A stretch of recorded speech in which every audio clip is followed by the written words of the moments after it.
Bom dia, crianças, tudo bem?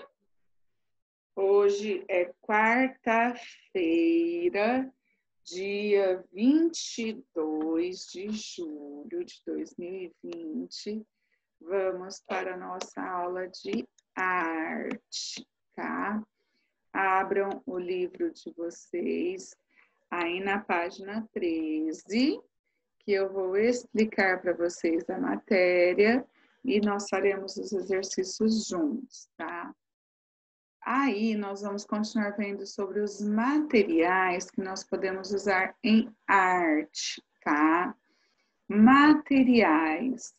Podemos dividir os materiais que utilizamos para fazer arte em três grupos, que são ferramentas, suportes e matérias,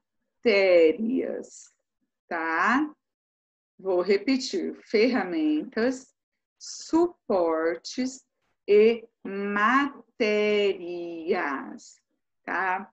Veja a seguir o que cada um deles representa. Ferramentas são os objetos utilizados pelo artista para realizar o trabalho artístico, auxiliando-os a aplicar tintas e cortar materiais. Por exemplo, entre essas ferramentas, podemos citar os pincéis, os martelos, as canetas, os lápis e etc. Na música, os instrumentos musicais são as ferramentas utilizadas pelos artistas para produzir música. Suporte são os locais nos quais a arte é feita, ou seja, são os que a permite existir. Por exemplo, a tela é um dos suportes para a pintura. Em um desenho, geralmente, o suporte é o papel, tá? E matérias. As matérias são os materiais usados para fazer a obra de arte e que são aplicados, usados, colocados no suporte. Seja o suporte uma tela, um papel, tá? Uma parede, permanecendo neles. As matérias podem ser tintas, grafite, um lápis, a tinta de uma caneta, entre outros, certo? Continuando na página 14, está falando assim: observe a imagem a seguir. Nela, Annelise está pintando um quadro na aula de artes. Identifique a ferramenta, o suporte e a matéria que ela está utilizando para realizar sua obra e escreva nos espaços correspondentes. Então, primeiro de tudo, tem ali o suporte, né, que é a tela. Segurando é a ferramenta, né? E a tinta é a matéria, tá? 2. Observe novamente as duas obras que vimos anteriormente, que foi o Pensador, de Rodin e o Vestido de Cristais de Sal, de Landau. Em seguida, escreva nos quadros de resposta qual foi o suporte utilizado para a produção de cada obra. Então, para a obra do Pensador aí, foi utilizada uma peça de bronze no qual ele está sentado, né? E para o Vestido de Landau, foi utilizado como suporte um vestido de bailarina, conforme vocês haviam me perguntado, tá?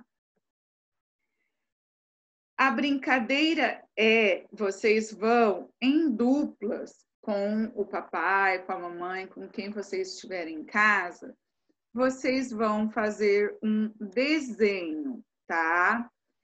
Vocês vão escolher a ferramenta que vocês quiserem, o suporte que vocês quiserem e que tiverem em casa, não é para sair para comprar nada, e a matéria. vocês vão fazer e junto com a mamãe ou papai ou com quem estiver aí. Vai ficar como uma dica de brincadeira para vocês. Depois escrevam para mim o que vocês usaram, qual foi a ferramenta, qual foi o suporte e qual foi a matéria, tá? Materiais tradicionais e novos. Atualmente, a criação de obras de arte com materiais alternativos tem se tornado cada vez mais comum, como a escultura feita com sal cristalizado, que nós vimos anteriormente na obra de Landau. Isso nem sempre foi assim. Ao estudarmos os grandes artistas do passado, vemos que a maioria deles trabalhava com materiais chamados de tradicionais. Esses materiais são utilizados há muito tempo em pinturas e esculturas, que por sua vez também são formas de arte tradicionais e muito antigas. Os materiais tradicionais costumam ser mais caros e normalmente duram bem mais que outros materiais por serem mais resistentes. Quando falamos de pintura, por exemplo, devemos lembrar que existem muitos tipos de pintura, feitos com diversos tipos de matéria-prima. Existem, por exemplo, tintura guache, as aquarelas, as tintas acrílicas, as pinturas a óleo e muitas outras tintas que existem, certo? Continuando na página 16 e 17, nós vamos ver esses materiais aí, ó. Aí, primeiro de tudo, tem uma foto, uma imagem, né? De pigmentos, rochas e outros materiais usados na fabricação de tintas. A tinta a óleo é a mais cara e tradicional. Ela é feita com pigmentos coloridos misturados ao óleo de linhaça ou de nozes. Essa mistura resulta em uma tinta que, apesar de demorar cerca de uma semana para secar, dura muito mais tempo sem ressecar e mantendo seu brilho natural.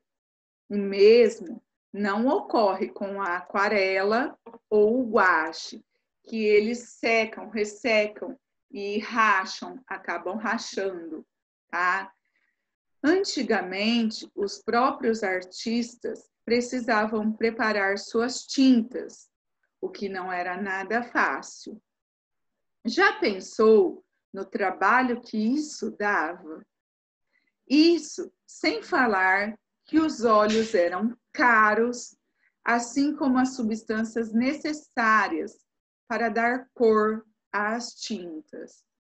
O azul, por exemplo, vinha de uma pedra preciosa chamada lápis lazuli, tá? Para fazer a cor azulada, era necessário triturar a pedra até formar um pó, que depois era misturado no óleo. Por essa razão, há 500 anos, se alguém pedisse para um artista fazer uma pintura com muito azul, a obra ficaria bastante cara. Por quê? Porque era extraída dessa pedra preciosa aqui, que chama lápis lazuli, tá? E tinha que triturar, martelar, ficar miudinha, transformar em pó, para depois misturar com o óleo, tá? Com óleo de linhaça ou com óleo de nozes, para poder formar a tinta a óleo. Então, imaginem só o valor dessa obra, né, gente? Número 3. Esta nós vamos deixar para posteriormente, tá? Página 17. Além da tintura a óleo, existem outros materiais tradicionais. Na escultura, alguns desses materiais são o bronze, conforme nós já vimos, que foi usado por Rodin, para esculpir a obra O Pensador. E o mármore, que é uma rocha escolhida por Michelangelo, que é um mestre, né, da arte, para esculpir a obra Davi, tá? Tem aí a obra de Michelangelo, então, Davi, em mármore. Ela tem 517 centímetros, ela é grande, né, gente? E ela está na Galeria da Academia de Artes de Florença, na Itália. Hoje em dia, os artistas usam os mais variados materiais para construir, para fazer suas criações, tradicionais ou não. Esses materiais podem ser qualquer coisa, e muitos deles já foram considerados inferiores, pois se pensava que não eram adequados nem podiam ser usados para fazer arte. Um dos primeiros a testar materiais diferentes dos tradicionais foi o espanhol Pablo Picasso, que viveu entre 1881 e 1973. Esse artista usou pedaços de jornal velho para complementar a colagem mostrada a seguir. Será que você consegue identificar os pedaços do jornal? Observe. Está aí essa obra de Pablo Picasso, que também é um mestre da arte, né? Chama-se Guitarra, Jornal, Copo e Garrafa, 1913, papéis impressos e tinta sobre papel, tá? Londres, Reino Unido. Então, essa obra foi feita com jornal também. Conforme eu falei para vocês também, gente, o jornal, ele serve para nós fazermos o papel machê, tá? Crianças, por hoje terminamos aqui. Retornaremos com mais na próxima semana.